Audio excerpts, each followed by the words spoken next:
Hello, good morning. ഇന്ന് നമ്മൾ discuss ചെയ്യുന്നത് ക്ലബ്നറുടെ 8ാമത്തെ ചാപ്റ്ററിലെ എക്സാമ്പിൾ 6 ആണ്. Surface of A rotating liquid. അപ്പോൾ നമ്മളൊരു ബക്കറ്റിൽ ഒരു ലിക്വിഡ് എടുത്തതിന് ശേഷം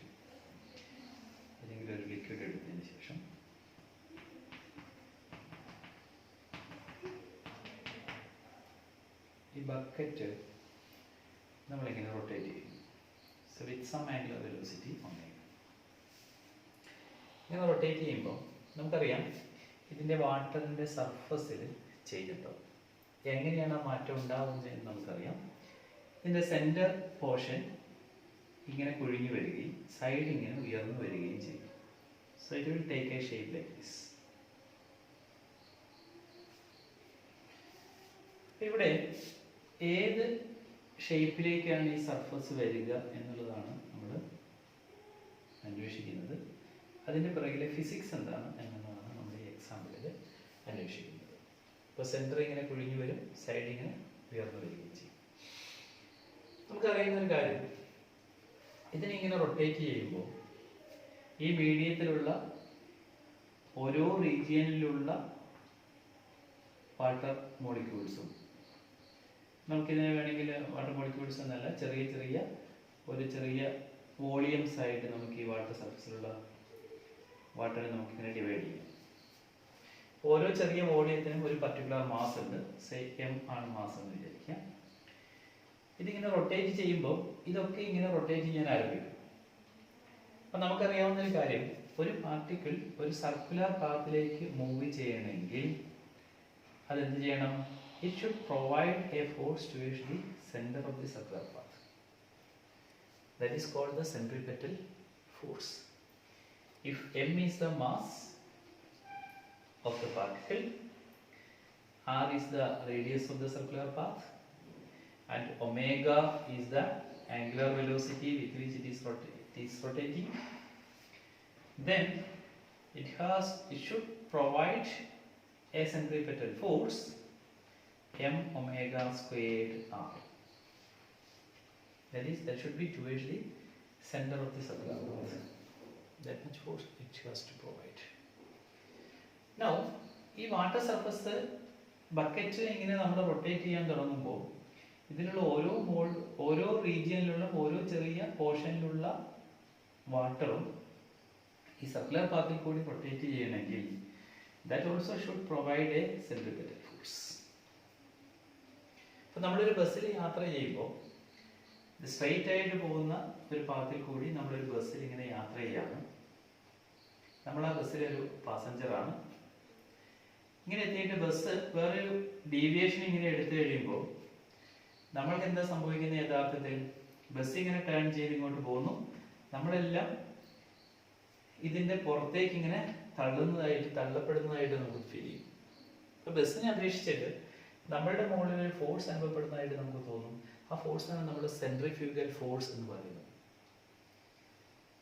ഈ റൊട്ടേഷണൽ മോഷനിലേക്ക്, ഈ കർവ്ഡ് പാത്തിലേക്ക് വരുന്ന ബസ്സിൽ ഇരിക്കുന്ന ആളെ സംബന്ധിച്ചിടത്തോളം അയാളുടെ മുകളിൽ ഒരു പുറത്തേക്ക് ഒരു ഫോഴ്സ് അനുഭവപ്പെടുന്നുണ്ട്. അതേസമയം പുറത്ത് നിന്ന് ഒരാൾ ഒബ്സർവ് ചെയ്യുകയാണെങ്കിൽ ഈ ബസ് ഇങ്ങോട്ട് ടേൺ ചെയ്യുന്നു, പക്ഷേ ഇതിലുള്ള പാസഞ്ചർ അയാളുടെ ഈ മോഷൻ കണ്ടിന്യൂ ചെയ്യാൻ ശ്രമിക്കുക ചെയ്യുന്നത്. അയാൾക്ക് ഇങ്ങോട്ട് ടേൺ ചെയ്യാൻ കഴിയാത്തതിന് കാരണം he is not providing a centripetal force.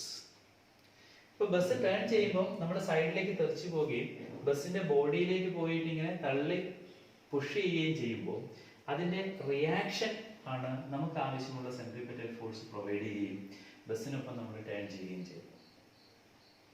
So centripetal force is required for moving a particle along some circular path. ഇവിടെയും നമ്മളുടെ ഈ വാട്ടർ ഓരോ ചെറിയ റീജിയനിലുള്ള വാട്ടർ സർഫസിനെ നമ്മൾ ചെറിയ റീജിയൻസ് ആയിട്ട് ഡിവൈഡ് ചെയ്യുകയും മാസമായിട്ട് എടുക്കുകയും ചെയ്യുകയാണെങ്കിൽ ഈ ഓരോ ചെറിയ വോളിയത്തിലുള്ള വാട്ടറിനും സർക്കുലർ പാത്തിൽ കൂടി പോകണമെങ്കിൽ സെൻട്രിപെറ്റൽ ഫോഴ്സ് പ്രൊവൈഡ് ചെയ്യാം. അപ്പോൾ അത് പ്രൊവൈഡ് ചെയ്യാനില്ലാത്ത സമയത്ത് ഇതെന്ത് ചെയ്യും? ഈ മോളിക്യൂള് ഈ റൊട്ടേറ്റിംഗ് ഫ്രെയിം ഓഫ് റെഫറൻസിലുള്ള ആളെ സംബന്ധിച്ചിടത്തോളം it will experience a centrifugal force outwards. ഇതിങ്ങോട്ട് മൂവ് ചെയ്യും. ഇപ്പൊ കൂടുതൽ മോളിക്യൂൾസ് ഇവിടെ പോയിട്ട് ഈ ഭിത്തിയിനോട് ഇങ്ങനെ ഹിറ്റ് ചെയ്യുമ്പോൾ നമ്മൾ ബസ്സിന്റെ സൈഡിൽ പോയിട്ട് ഇങ്ങനെ തള്ളി നിൽക്കുന്ന പോലെ കൂടുതൽ മോളിക്യൂൾസ് ഇവിടെ നിൽക്കുമ്പോൾ it will the normal reaction from the surface will excite A force inwards. ആ ഇൻവേർട്ട് ഫോഴ്സ് ആണ് ഈ പാർട്ടിക്കിളിന് ആവശ്യമായ സെൻട്രിപെറ്റൽ ഫോഴ്സ്, സർക്കുലർ പാതയിൽ കൂടി പോകാൻ ആവശ്യമായ സെൻട്രിപെറ്റൽ ഫോഴ്സ് പ്രൊവൈഡ് ചെയ്യുന്നത്. അപ്പൊ ഇവിടെ തുടക്കത്തിൽ നമ്മൾ കണ്ടു വാട്ടർ ബക്കറ്റിലുള്ള വാട്ടർ ഇങ്ങനെ ലെവലായിട്ടാണ് ഇരുന്നിരുന്നത്. ഇത് റൊട്ടേറ്റ് ചെയ്യാൻ തുടങ്ങുമ്പോൾ സെന്ററിലുള്ള മോളിക്യൂൾ സെൻട്രിപെറ്റൽ ഫോഴ്സ് പ്രൊവൈഡ് ചെയ്യാനില്ലാത്തത് കൊണ്ട്, അല്ലെങ്കിൽ വേറെ വിധത്തിൽ റൊട്ടേറ്റിംഗ് ഫ്രെയിം ഓഫ് റെഫറൻസ് ഉള്ള ആളെ സംബന്ധിച്ചിടത്തോളം സെൻട്രിഫ്യൂഗൽ ഫോഴ്സ് കൊണ്ട് പുറത്തേക്ക് ഇങ്ങനെ തെറിച്ചു പോവുകയും ഇവിടെ നിന്നുള്ള മോളിക്യൂൾസ് പുറത്തേക്ക് പോകുമ്പോൾ ഓട്ടോമാറ്റിക്കലി ഇവിടെയുള്ള വോളിയം കുറയും. ഇവിടെയുള്ള നമ്പർ ഓഫ് മോളിക്യൂൾസ് സെൻട്രൽ റീജിയനിലുള്ളത് കുറയുമ്പോൾ ഇവിടെ ഇങ്ങനെ ഒരു ഡിപ്പ് വരും. സൈഡിലേക്ക് കൂടുതൽ മോളിക്യൂൾസ് പോകുമ്പോൾ അവിടെ മുകളിലേക്ക് ഇങ്ങനെ ഉയർന്നു വരും. അപ്പൊ ഇവിടെ എത്രത്തോളം വോളിയം കുറഞ്ഞോ അത്രത്തോളം വോളിയം ഈ സൈഡുകളിൽ മുകളിലേക്ക് കൂടുന്നുണ്ട്. ബിക്കോസ് വാട്ടർ അല്ലെങ്കിൽ ലിക്വിഡ് എന്ന് പറയുന്നത് ഇൻകംപ്രസിബിൾ ആയതുകൊണ്ട്. അപ്പൊ ഇവിടെ നമുക്ക് മനസ്സിലാകേണ്ടത് ഒരു പർട്ടിക്കുലർ ആംഗുലർ വെലോസിറ്റിയോട് കൂടിയാണ് ഇത് റൊട്ടേറ്റ് ചെയ്യുന്നതെങ്കിൽ അതിന്റെ സർഫസ് ഒരു ഫിക്സഡ് ഷേപ്പ് ആയതിനു ശേഷം ആ ഷേപ്പിൽ പിന്നെ മാറ്റം വരില്ല. ഇനി ആംഗുലർ വെലോസിറ്റി നമ്മൾ കൂട്ടുകയാണെങ്കിൽ സോ ഇത് വേറൊരു ഷേപ്പിലേക്ക് വരും. വീണ്ടും സെന്ററിലുള്ള കൂടുതൽ ഡിപ്പ് ഉണ്ടാവും, സൈഡിൽ കൂടുതൽ മോളിക്യൂൾസ് വാട്ടർ ഇങ്ങനെ ഉയരും. So it will be like this, not like this. വീണ്ടും നമ്മൾ ആംഗുലർ വെലോസിറ്റി കൂട്ടുകയാണെങ്കിൽ so it will be like this. വീണ്ടും സെന്ററിൽ ഇങ്ങനെ കുഴിഞ്ഞു വരും, സൈഡിലേക്ക് ഇങ്ങനെ കൂടും. സോ ഈ ഷേപ്പ് ഇങ്ങനെ കൂടിക്കൊണ്ട് വ്യത്യാസം വന്നുകൊണ്ടേയിരിക്കും angular velocity. Angular velocity study ആണെങ്കിൽ so it will take a constant shape like this. The shape of the water surface will be like this. ഇതെല്ലാ വശത്തേക്കും ഇങ്ങനെ ഉണ്ടാവും. നമ്മളൊരു റബ്ബറിന്റെ ഒരു ഷീറ്റ് ഇങ്ങനെ വലിച്ചു കെട്ടിയതിന് ശേഷം സെന്ററിൽ ഇങ്ങനെ പുഷ് ചെയ്ത് കഴിഞ്ഞാൽ താത്തി കഴിഞ്ഞാൽ എങ്ങനെയുണ്ടോ അതുപോലെ നടു കുഴിഞ്ഞിട്ടും നാല് വശത്തേക്ക് ഇങ്ങനെ ഉയർന്നിട്ടുള്ള ഷേപ്പിലേക്കായിരിക്കും വരിക. ഓക്കെ, അപ്പൊ ഇതില് ഒരു കോൺസ്റ്റന്റ് ആംഗുലർ വെലോസിറ്റിയോട് കൂടി ഈ ബക്കറ്റ് റൊട്ടേറ്റ് ചെയ്യുകയാണെങ്കിൽ നമ്മൾ പറഞ്ഞു ഈ ഷേപ്പ് എന്ന് പറയുന്നത് ഫിക്സ്ഡ് ആയിരിക്കും. അപ്പൊ ഇവിടെ നമ്മളൊരു ചെറിയ സെക്ഷൻ നമ്മൾ എടുക്കുകയാണെങ്കിൽ നമ്മൾ ആക്സിസ് ഓഫ് റൊട്ടേഷൻ ഞാൻ ഇവിടെ ജസ്റ്റ് മാർക്ക് ചെയ്യാം. This is the axis of rotation. Let us take the axis of rotation as the z direction. This is the direction of z axis. നമ്മളിതാ ഈ ഡയറക്ഷൻ നമ്മൾ r എന്ന് പറയുന്ന direction. Let's take the direction of r. This is the direction of r. Okay. Axis of rotation distance ne നമുക്ക് r എന്ന് പറഞ്ഞ് represent ചെയ്യാം. Now ഇതിന്റെ മാസ് m ആണെന്ന് വിചാരിക്കുക. ചെറിയൊരു പോർഷനിലുള്ള ചെറിയൊരു വോളിയം നമ്മൾ ഇമാജിൻ ചെയ്തു. അപ്പോൾ ഇത് ഫിക്സഡ് ഷേപ്പ് ആണെങ്കിൽ ഇവിടെയുള്ള ഈ വാട്ടർ ഡ്രോപ്ലെറ്റ് എന്ന് പറയുന്നത് ഇങ്ങോട്ടും പോകുന്നില്ല, ഇങ്ങോട്ടും പോകുന്നില്ല, ഉള്ളിലേക്ക് പോകുന്നില്ല, പുറത്തേക്കും പോകുന്നില്ല. That means it is static there. അതിന് മുകളിൽ അനുഭവപ്പെടുന്ന it is in an equilibrium state. The net force acting on it is 0. അപ്പോൾ ഇവിടെ ഈ ഡിസ്റ്റൻസ് പെർപെൻഡിക്കുലർ ആക്സിസ് ഓഫ് റൊട്ടേഷന് പെർപെൻഡിക്കുലർ ഡിസ്റ്റൻസ് r ആണെങ്കിൽ ഇത് ഒമേഗ ആംഗുലർ വെലോസിറ്റിയോട് കൂടിയാണ് റൊട്ടേറ്റ് ചെയ്യുന്നതെങ്കിൽ നിങ്ങൾ ടെക്സ്റ്റിൽ എക്സാമ്പിളിൽ ഈ ഒമേഗ ക്യാപിറ്റൽ ഒമേഗ അല്ല സ്മോൾ ഒമേഗ ഉപയോഗിച്ചുകൊണ്ടാണ് represent. So we can also use small omega. Small omega angular വെലോസിറ്റിയോട് കൂടിയാണ് റൊട്ടേറ്റ് ചെയ്യുന്നതെങ്കിൽ ഇതിന്റെ മാസ് m ആണെങ്കിൽ ഇതിന് മുകളിൽ അനുഭവപ്പെടുന്ന centripetal force rotating frame of റെഫറൻസിലുള്ള ആളെ സംബന്ധിച്ചിടത്തോളം സെൻട്രിഫ്യൂഗൽ ഫോഴ്സ് എന്ന് പറയുന്നത് m ഒമേഗ സ്ക്വയേർഡ് r ആണ്. It is in the outward direction. Rotating frame of റെഫറൻസിലുള്ള ആളെ സംബന്ധിച്ചിടത്തോളം സെൻട്രിഫ്യൂഗൽ ഫോഴ്സ് എന്ന് പറയുന്നത് ഇസ് എ റിയൽ തിങ്. സമയം ഇനർഷ്യൽ ഫ്രെയിം ഓഫ് റെഫറൻസിലുള്ള ആളെ സംബന്ധിച്ചിടത്തോളം it is a pseudo force. അപ്പൊ ഇവിടെ m ഒമേഗ സ്ക്വയേർഡ് r എന്ന് പറയുന്ന ഫോഴ്സ് അതിൽ ആക്ട് ചെയ്യുന്നു ഇയാളെ സംബന്ധിച്ചിടത്തോളം. നൗ ഇത് കൂടാതെ ഇതിന്റെ മാസ് m ആണെങ്കിൽ the weight is acting downwards. The weight is mg, vertically downward. Another force on this mass is ഈ സർഫസിൽ നിന്നുള്ള നോർമൽ റിയാക്ഷൻ. സോ ഈ സർഫസ് ഇങ്ങനെ കർവ്ഡ് ആയതുകൊണ്ട് ഇതിനെ നോർമൽ ഈ ഡയറക്ഷനിലേക്ക്. So that is the normal. So let us take the normal reaction as F. ഈ നോർമലിനെ നോക്കുക, ഈ ലൈൻ നമുക്ക് ഇങ്ങോട്ട് എക്സ്റ്റെൻഡ് ചെയ്യാം. ഈ വെർട്ടിക്കൽ ലൈനുമായിട്ട്, അതായത് വെയിറ്റ് ആക്ട് ചെയ്യുന്ന ഡയറക്ഷനുമായിട്ട് ഇത് മേക്ക് ചെയ്യുന്ന ആംഗിൾ ഫൈ ആണെന്ന് വിചാരിക്കുക. ഈ ലൈൻ നമ്മൾ എക്സ്റ്റെൻഡ് ചെയ്യുകയാണെങ്കിൽ this angle also will be phi. അപ്പോൾ അങ്ങനെയാണെങ്കിൽ ഈ ഫോഴ്സ് എഫ് എന്ന് പറയുന്നത് നമുക്ക് രണ്ട് കമ്പോണൻസ് ആയിട്ട് ഇവിടെ നമുക്ക് സ്പ്ലിറ്റ് ചെയ്യാം. One component along this the vertical direction and the other horizontal direction. രണ്ട് കമ്പോണൻസ് ആയിട്ട് നമുക്ക് അതിനെ സ്പ്ലിറ്റ് ചെയ്യാം. ഞാൻ ചിത്രം ഒന്നും കൂടി വലുതാക്കി ഇവിടെ വയ്ക്കാം. So like this. So this is the z direction.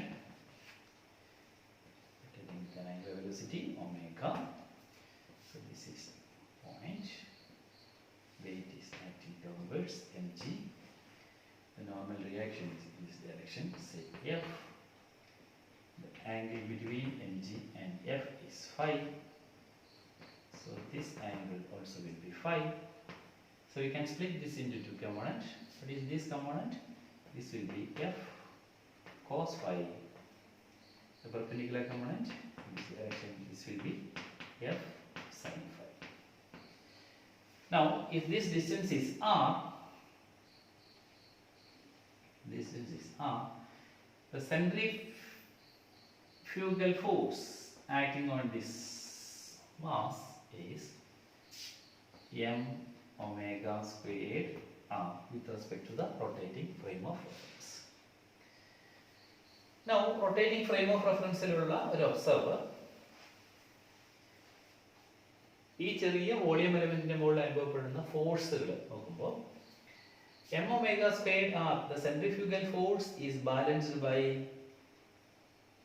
this horizontal component of normal reaction from the surface. The weight is balanced, weight mg is acting downwards, but it is balanced by the vertical component of the normal reaction. So we can write F sin phi is equal to m omega squared r. And also we can write F cos phi is equal to mg. Now we can divide this first equation by second equation. F and F cancels. Sin phi by cos phi is tan phi. Tan phi is equal to m omega squared r by mg. M and m cancels. We will get omega squared r by g. Okay. Now, so this is this direction we have taken as the direction of r. This r is taken in this direction, so we can take this r cap is in this direction. Now, ഇവിടെ vertical ഡയറക്ഷനുമായിട്ട് normal make ചെയ്യുന്ന angle phi ആണ്. അങ്ങനെയാണെങ്കിൽ ഈ പോയിന്റിൽ നമ്മളൊരു tangent വരയ്ക്കുകയാണ് വിചാരിക്കുക. So we can draw a tangent like this.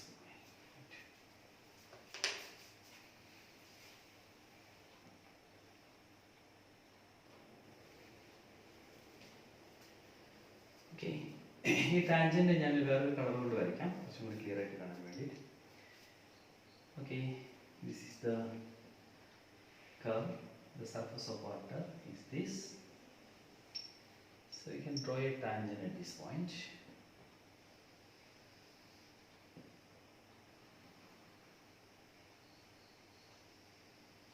Okay.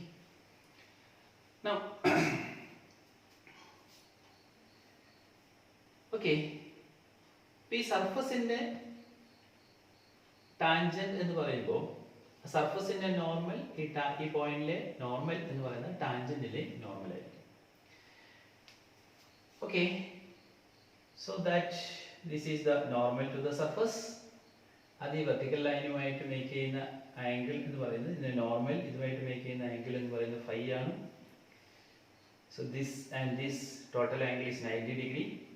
So this angle is 90 minus 5. ഇതൊരു വെർട്ടിക്കൽ ലൈൻ ആണ്. ആറുമായിട്ട് മേക്ക് ചെയ്യുന്ന ആംഗിൾ 90 ആണ്. സോ ഈ ടാൻജന്റ് ഈ ആറിന്റെ ഡയറക്ഷനുമായിട്ട് മേക്ക് ചെയ്യുന്ന angle also will be 5. This angle also will be 5.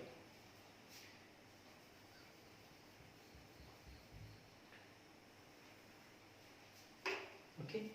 So this tangent ഈ ഡയറക്ഷനുമായിട്ട് make ചെയ്യുന്ന ആംഗിൾ എന്ന് പറയുന്നത് that is 5. ആറിന്റെ ഡയറക്ഷനുമായിട്ട് മേക്ക് ചെയ്യുന്ന ആംഗിൾ 5 ആയിരിക്കും. So tan phi എന്ന് പറഞ്ഞു കഴിഞ്ഞാൽ യഥാർത്ഥത്തിൽ it gives the slope of the curve at this point. ആ പോയിന്റിലെ കർവിലെ സ്ലോപ്പ് ആയിരിക്കും tan phi എന്ന് പറയുന്നത്. So that tan phi is obtained as omega squared r by g. Now if this direction is z direction and this direction is r, direction of r, we can write tan phi as, tan phi can be written as equal to dz by dr is equal to, tan phi is equal to slope, that is dz by dr is equal to omega squared r by g.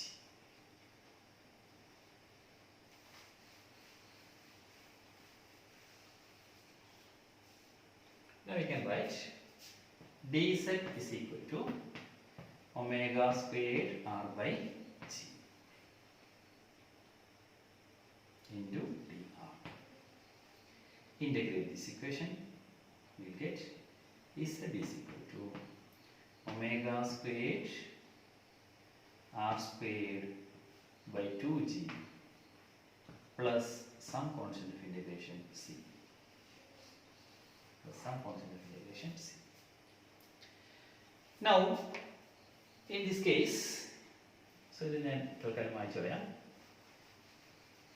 In this case, water ഒരു bucket ഒരു constant angular വെലോസിറ്റിയോട് കൂടി rotate ചെയ്തുകൊണ്ടിരിക്കുന്ന സമയത്ത് water surface ഇതുപോലുള്ള ഒരു peculiar shape, സർഫസിന്റെ shape ഇതുപോലെയാവും. ആ സമയത്ത് നമ്മൾ z ആക്സിസിനെ അടിസ്ഥാനമാക്കിയാണ് റൊട്ടേറ്റ് ചെയ്യുന്നത്. r എന്ന് പറയുന്ന axis say it is in this direction. കൂടാതെ നമ്മൾ ഒരു കാര്യം കൂടി അസ്യൂം ചെയ്യാം. സപ്പോസ് എവിടെയാണോ വാട്ടറിന്റെ സർഫസ് z ആക്സിസും ആയിട്ട് മീറ്റ് ചെയ്യുന്ന പോയിന്റ്, z ആക്സിസ് വാട്ടർ സർഫസുമായിട്ട് മീറ്റ് ചെയ്യുന്ന പോയിന്റ് ഏതാണോ ആ പോയിന്റ് നമ്മൾ ഒറിജിൻ ആയിട്ട് എടുക്കുക. അപ്പൊ ആ പോയിന്റ് ഒറിജിൻ ആയിട്ട് എടുക്കുകയാണെങ്കിൽ ആ പോയിന്റിൽ ഇസഡിന്റെ വാല്യൂ എന്തായിട്ട് എടുക്കാം? 0 ആയിട്ട്. ഓക്കെ, സോ ആ പോയിന്റ് ഇസഡിന്റെ വാല്യൂ 0 ആയിട്ട് എടുക്കാം. Okay, Z value 0. അങ്ങനെയാണെങ്കിൽ ആ പോയിന്റിലുള്ള പാർട്ടിക്കിളിന്റെ വാട്ടർ ഡ്രോപ്ലെറ്റിന്റെ ആർ വാല്യൂ എന്താണ്? ഡിസ്റ്റൻസ് ഫ്രം ദ ആക്സിസ് എന്താണ്? ആക്സിസ് ഓഫ് റൊട്ടേഷൻ എന്താണ്? r is equal to 0. ഇത് z is equal to 0 ആയിട്ടാണ്. ഈ point z is equal to 0 ആയിട്ട് എടുക്കുകയാണെങ്കിൽ ഈ പോയിന്റിൽ r also will be equal to 0. So ഇത് നമ്മൾ സബ്സ്റ്റിറ്റ്യൂട്ട് ചെയ്യുകയാണെങ്കിൽ when z is equal to 0, omega squared r squared, z 0 ആവുന്ന സമയത്ത് r 0 ആവുന്നു. So z omega squared r squared by 2g also will be 0 plus c. So that implies c is equal to 0. Now we will get z is equal to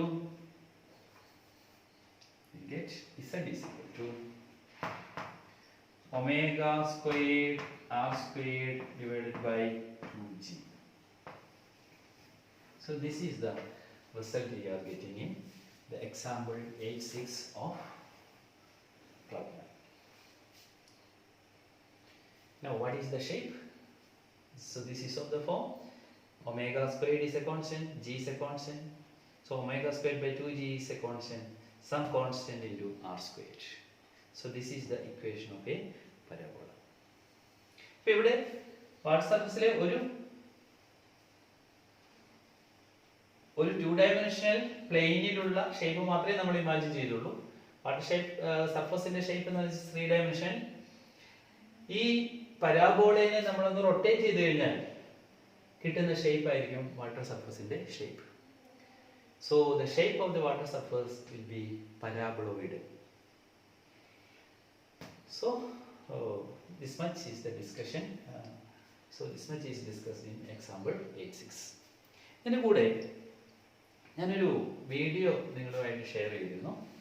ആ വീഡിയോയിൽ പക്ഷേ നിങ്ങൾക്ക് final result കിട്ടിയിരിക്കുന്നതായിട്ട് ചെറിയ വ്യത്യാസം നിങ്ങൾക്ക് കണ്ടിട്ടുണ്ട്.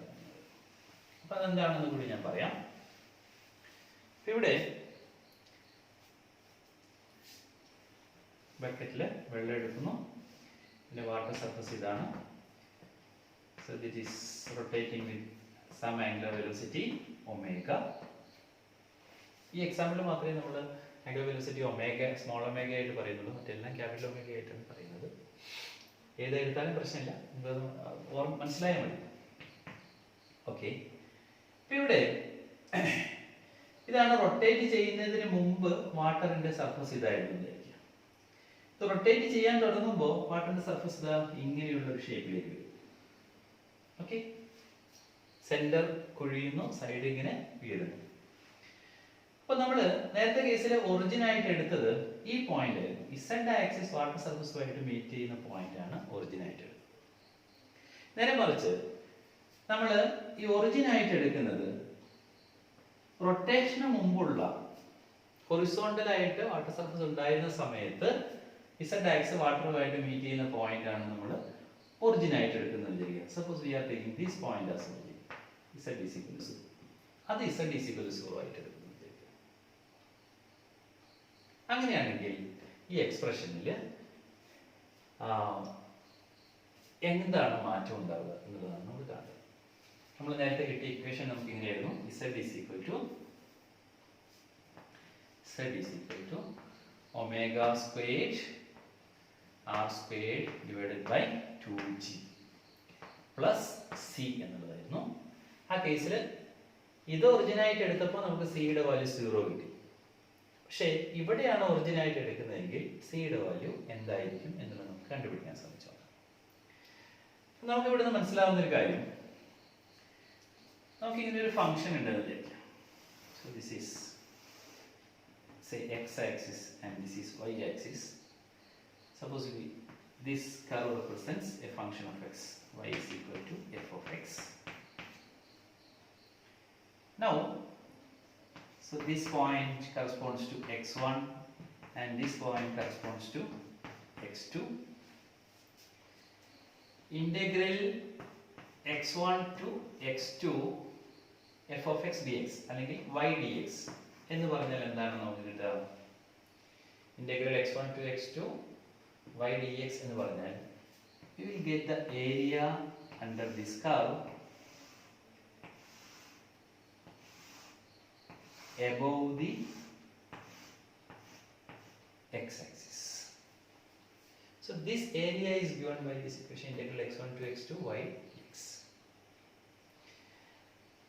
അപ്പോൾ ഇവിടെ ഇതേപോലെ നമ്മൾ ഇവിടെ എടുക്കുകയാണെങ്കിൽ നമുക്കിവിടെ ഈ യെല്ലോ കളറിൽ വരച്ചിരിക്കുന്ന ഈ കർവിന്റെ ഇക്വേഷൻ ആണ്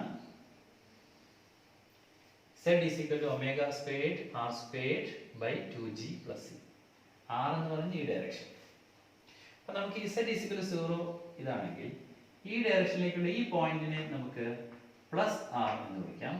ഇവിടെ ഇങ്ങോട്ടുള്ള ഡിസ്റ്റൻസിനെ നമുക്ക് മൈനസ് r എന്ന് മാർക്ക് ചെയ്യാം. ഓക്കെ, അപ്പൊ ഈ കേസിൽ നേരത്തെ integral z dr from minus r two plus r എന്ന് പറഞ്ഞു കഴിഞ്ഞാൽ നമുക്ക് എന്താ കിട്ടുക? നമുക്ക് കിട്ടുന്നത് ഈ കർവും ഈ r എന്ന് പറയുന്ന ആക്സിസും തമ്മിലുള്ള ഇടയിലുള്ള ഏരിയ നമുക്ക് കിട്ടും. ആ ഏരിയ എന്ന് പറയുന്നത് ഇവിടെ ഈ കർവ് ഇതാണ്, ആക്സിസ് ഇതാണ്. ഇവിടെ കർവ് ഇതാണ്, ആക്സിസ് ഇതാണ്. ഈ രണ്ട് റീജിയനിലും ഇവിടെ എത്രത്തോളം വെള്ളം താഴേക്ക് പോകുന്നോ അത്രത്തോളം വെള്ളം മുകളിലേക്ക് വരും. അപ്പൊ ഇവിടെ എത്രത്തോളം ഏരിയ ഉണ്ടോ അത്രത്തോളം ഏരിയ ഇവിടെ കൂടുന്നു, അത്രത്തോളം ഏരിയ ഇവിടെ കുറയും. ഇവിടെ നമ്മൾ ഇന്റഗ്രേഷൻ എടുത്തു കഴിയുമ്പോൾ minus r two plus r integration എടുത്തു കഴിഞ്ഞാൽ ഇന്റഗ്രൽ ഇസഡ് ഡി ആർ നമ്മൾ എടുക്കുകയാണെങ്കിൽ ഈ കർവിനും ഈ ആക്സിനും ഇടയിലുള്ള ഈ റീജിയൻ ഇത് പോസിറ്റീവ് ആയിരിക്കും, ഇത് പോസിറ്റീവ് ആയിരിക്കും. ഇവിടെ വന്നു കഴിയുമ്പോഴോ ആക്സിസ് ഇതാണ്, കർവ് ഇത് ഇങ്ങനെയാണ്. This region will be negative. This region. So, in this case, we will get integral z dr between minus r to plus r will be equal to 0. ഇവിടെ ഈ ഏരിയയും കൂടി കൂട്ടിക്കഴിഞ്ഞാൽ കിട്ടുന്ന ഈ ഏരിയ ആയിരിക്കും. പക്ഷേ ഇന്റഗ്രൽ ചെയ്യുമ്പോൾ ഇത് രണ്ട് പോസിറ്റീവ് ആണ്, ഇതിന് നെഗറ്റീവ് ആയിട്ട് കിട്ടും. So it is totally equal to 0. നമുക്കൊന്ന് സബ്സ്റ്റിറ്റ്യൂട്ട് ചെയ്ത് നോക്കാം. സോ ദാറ്റ് ഈസ് ഇസഡിന്റെ വാല്യൂ ഇവിടെ സബ്സ്റ്റിറ്റ്യൂട്ട് ചെയ്യാം. Minus R to plus R ആണ് നമ്മൾ ഇന്റഗ്രേറ്റ് ചെയ്യുന്നത്. Integral omega squared by 2g എന്നുള്ളത് a constant. Omega squared by 2g. Integral R squared D R എന്ന് പറയുമ്പോൾ ആർ ക്യൂബ് ബൈ 3 കിട്ടും. Plus C D R, integral C D R എന്ന് പറയുമ്പോൾ integral C into R between the limits minus r2 plus r, this is equal to 0. നമുക്ക് plus ആറിന്റെ value ഇവിടെ substitute ചെയ്യുമ്പോൾ എന്താ കിട്ടുമെന്ന് നോക്കാം. ഇത് 3 6 എഴുതാം. Omega squared R cube by 6g plus R substitute ചെയ്യാം ആദ്യം, plus C R minus lower limit കൊടുക്കുമ്പോൾ മൈനസ് എഴുതണമല്ലോ. മൈനസ് ആർ കൊടുക്കുമ്പോൾ omega square R cube minus R cube വരുമ്പോൾ മൈനസ് ആറിന് minus R plus R square വരും, into minus ആറിന് minus R cube വരും. So this term will be again minus omega square R cube divided by 6g. Again ഇവിടെ minus C R വരും, minus C R equal to 0.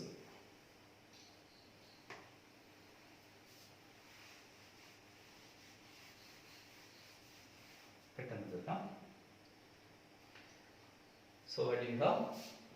Omega squared r cube by 6g minus into minus is plus omega squared r cube by 6g. രണ്ടും plus ആണ് അല്ലേ? So this is omega squared r cube by 2g, sorry 6g. എത്ര പ്രാവശ്യം വരുന്നു? 2 പ്രാവശ്യം. 2 omega squared r cube by 6g. ഇവിടെ plus cr minus into minus plus cr 2 into cr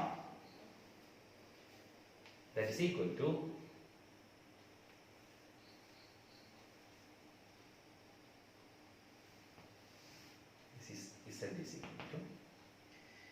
this is equal to 0. നമുക്ക് ഈ 2 cancel ചെയ്യാം. So you will get omega squared r cube divided by 6g is equal to minus cr. So ഒരാറും cancel ആയി പോകുന്നു. So you will get c is equal to minus omega squared r squared divided by 6g. C is equal to minus omega squared r squared divided by 6g. So equation, so I said in if the origin is shifted to this point, അതായത് rotation തുടങ്ങുന്നതിന് മുമ്പ് water surface എവിടെയാണോ അതും z ആക്സിസും തമ്മിൽ meet ചെയ്യുന്ന point ആയിട്ടാണ് നമ്മൾ ഒറിജിൻ ആയിട്ട് എടുക്കുന്നതെങ്കിൽ സിയുടെ വാല്യൂ നമുക്ക് കിട്ടാൻ minus omega square R square by 6g എന്നുള്ളതായിരിക്കും. So the equation for z will be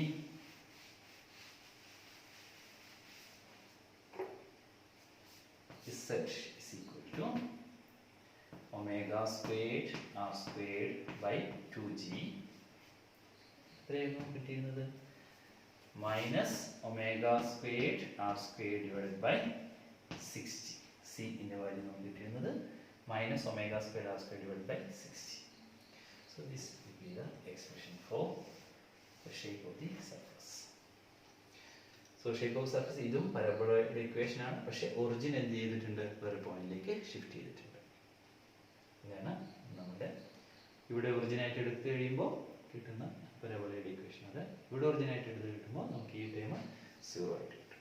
so this is example 8.6 of club. Okay, ആ വീഡിയോ അയച്ചെന്ന വീഡിയോ ഒന്നും കൂടി കാണാം. അപ്പോൾ അവിടെ ഈ ഡിസ്റ്റൻസ് എടുത്തിരിക്കുന്നത് ഇവിടെ നിന്ന് ഇങ്ങോട്ടുള്ള ഡിസ്റ്റൻസ് ഞാൻ +6ഉം ഇങ്ങോട്ടുള്ളത് -6ഉം ആയിട്ട് എടുത്തിരിക്കുന്നത്. ആ വീഡിയോയിൽ ചെയ്തിരിക്കുന്നത് ഈ ടോട്ടൽ ഡിസ്റ്റൻസ് d ആയിട്ട് എടുത്തിരിക്കുന്നു. ഇവിടെ നിന്ന് ഇങ്ങോട്ടുള്ളത് d/2, ഇവിടെ നിന്ന് ഇങ്ങോട്ടുള്ളത് -d/2.